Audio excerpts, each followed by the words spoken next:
পাঠক, দর্শক, ত্রয়োদশ জাতীয় সংসদ নির্বাচনের সর্বশেষ আপডেট নিয়ে আলোচনা করতে বণিক বার্তার অশ্বপ্রহরে আপনাদের সবাইকে স্বাগত জানাচ্ছি। আমি বদরুল আলম। আমাদের সঙ্গে উপস্থিত আছেন বণিক বার্তার বিশেষ প্রতিনিধি সাইফুল ইসলাম। আমরা তার সঙ্গে আলোচনায় যাচ্ছি। সাইফুল ইসলাম, আপনার কাছে আমি শুরুতেই যেটা জানতে চাইব যে এখন পর্যন্ত তো আসলে যা গণনা আমরা পেয়েছি, যা শুনতে পাচ্ছি, তাতে কি আমরা কি পাঠক দর্শকদের উদ্দেশ্যে একদম স্পষ্ট কোনো বার্তা দিতে পারছি কিনা? ধন্যবাদ বদরুল আলম। আমার মনে হয় যে এই বিষয়ে আমাদের এখন কোনো পরিসংখ্যানগত তথ্য প্রকাশ না করাই ভালো, কারণ হয়তো দেখা যাচ্ছে যে আমি আপনাকে বলতে বলতেই এই এই পরিসংখ্যানটি পরিবর্তন হয়ে যেতে পারে। কারণ হচ্ছে যে প্রতি মুহূর্তেই তো হচ্ছে যে নির্বাচনের তথ্য আপডেট হচ্ছে, নির্বাচন কমিশন থেকে আপডেট হচ্ছে। এটুকু বলা যায় যে বিএনপি সমর্থিত জোটের প্রার্থীরা সামগ্রিকভাবে এগিয়ে আছে, তবে এর মধ্যে কিছু তথ্য আমাদের বোধহয় জানিয়ে রাখা ভালো। যেমন চট্টগ্রাম ৪ আসনে বিএনপির প্রার্থী আসলাম চৌধুরী, তিনি আমরা দেখেছি যে নির্বাচনে বেশ বড় ব্যবধানে এগিয়েছিলেন, তবে এই মুহূর্তে হচ্ছে যে একটি আপিলের প্রেক্ষাপটে তার ফলাফল ঘোষণাটা স্থগিত রয়েছে, তার প্রার্থীদের ফলাফল ঘোষণাটা চলছে। সামগ্রিকভাবে আমরা এবারের নির্বাচনে অন্যরকম একটা ট্রেন্ড দেখলাম যে আসন সংখ্যায় বিএনপি এখনও স্পষ্ট ব্যবধানে এগিয়ে আছে, কিন্তু আসনগুলোর মধ্যে বিষয়টা বেশ ক্লোজ কল ছিল। সুতরাং এটা এবারে নির্বাচন যে বেশ প্রাণবন্ত হয়েছে এবং এবারে নির্বাচনে যে বেশ জমজমাট প্রতিদ্বন্দ্বিতা হয়েছে, এটি তার একটি বড় ইঙ্গিতবাহী। আর অন্য দিক থেকে আমরা দেখেছি যে বিভিন্ন জেলাভিত্তিক যদি আমরা হিসাব করি, যে দেখা গেছে যে একটি নির্দিষ্ট জেলায় কোনো একটি দলের প্রাধান্য।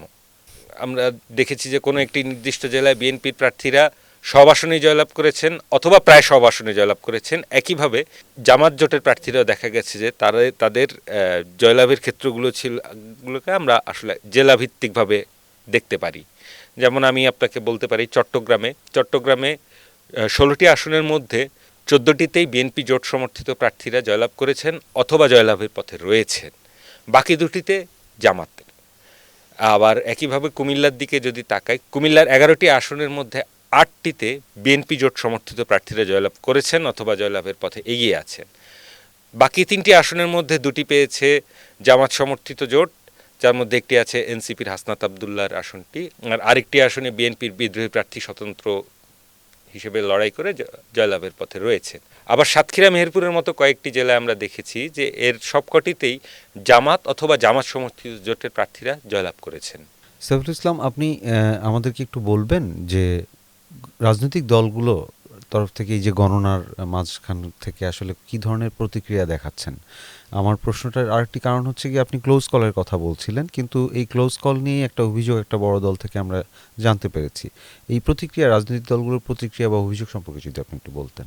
আপনি যে অভিযোগের কথা বলছেন, যেটা আমরা দেখেছি যে বিএনপির নির্বাচন পরিচালনা কমিটির মুখপাত্র, বিএনপি চেয়ারম্যানের উপদেষ্টা ডক্টর মাহাদি আমিন, তিনি যে অভিযোগটি করেছেন যে এবারের নির্বাচনে কিছু ইঞ্জিনিয়ারিং হয়েছে, এবারের নির্বাচনে কিছু ইলেকশন ইঞ্জিনিয়ারিং হয়েছে এবং কিছু কিছু কেন্দ্রে কিছু কিছু কেন্দ্রে, এবং এই ইলেকশন ইঞ্জিনিয়ারিংটা না হলে, তিনি যেটা বলছেন যে ইলেকশন ইঞ্জিনিয়ারিংটা না হলে ব্যবধানটা আরও বড় হতো, ব্যবধান এত কম হওয়াটাকে তারা সন্দেহের চোখে দেখছেন।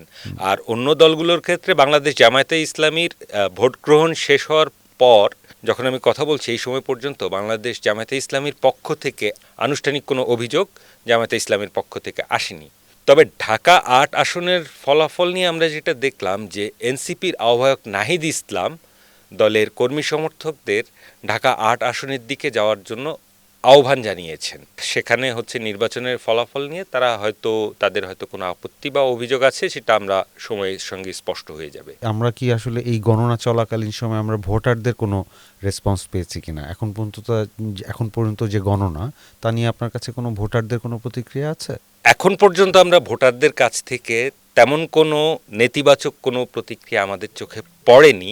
তবে এখন যেসব অভিযোগ সামনে আসছে, যেমন হচ্ছে যে বিএনপির পক্ষ থেকে ইলেকশন ইঞ্জিনিয়ারিংয়ের অভিযোগ তোলা হচ্ছে, বা ঢাকা 8 আসনে এনসিপির আহ্বায়ক নেতাকর্মীদের ঢাকা 8 আসনের দিকে এগিয়ে আসার আহ্বান জানাচ্ছেন, এইসব বিষয় আসলে আমার মনে হয় যে এই বিষয়গুলো আসলে ক্লিয়ার হওয়ার পরই একটা জনপরিসরে হয়তো কিছু প্রতিক্রিয়া আমরা দেখতে পাবো। সাইফুল ইসলাম, এই মুহূর্তে আমার সর্বশেষ যে প্রশ্নটা থাকবে সেটা হচ্ছে কি যে আমরা কি আসলে আজকে রাতের মধ্যে সরকারিভাবে না হলেও বেসরকারিভাবে চূড়ান্ত ফলাফল সম্পর্কে কোনো ধারণা পেতে পারবো, আমাদের পাঠক দর্শকদের জন্য বলতে পারবো সেটা?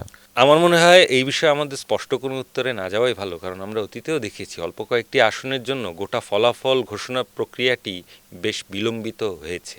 সেই হিসেবে হচ্ছে যে এটুকুই বলা যায় যে বেসরকারিভাবেও আমরা যে আজকে রাতের মধ্যে ফলাফল হাতে পাবো এটা এখনই নিশ্চিতভাবে এ বিষয়ে কোনো কিছু বলা যাচ্ছে না। ধন্যবাদ সাইফুল ইসলাম। পাঠক দর্শক, আমরা আবারও নির্বাচনের হালনাগাদ নিয়ে ফিরবো, সেই পর্যন্ত আপনাদের সকলকে বিদায় জানাচ্ছি।